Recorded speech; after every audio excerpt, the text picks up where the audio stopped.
महंगारू किछिटा आश्वस्ति मिली। तैल company गुड़िक commercial LPG cylinder मूल्य रे संशोधन करछन्ते। आज 19 KG commercial LPG gas cylinder मूल्य 31 टंका ह्रास पाइछि। दिल्ली रे एबे ही सिलिंडर 1676 परिवर्ते 1646 टंकार उपलब्ध हेबो।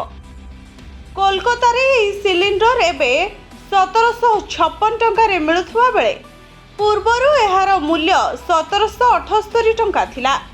सेहीपरि मुंबई रे सिलिंडर 1629 टंकारु 31 टंका ह्रास पाई 1598 टंकार पहुंची। चेन्नई रे सिलिंडर दर 1809.50 टंका रही। तेबे 14.2 किलोग्राम घरोई गैस सिलिंडर मूल्य रे कौनसी परिवर्तन होई नाही। यह दिल्ली रे 803 टंका एवं मुंबई रे 802.50 टंका रे उपलब्ध हेउछि। ब्यूरो रिपोर्ट, फंजौता न्यूज।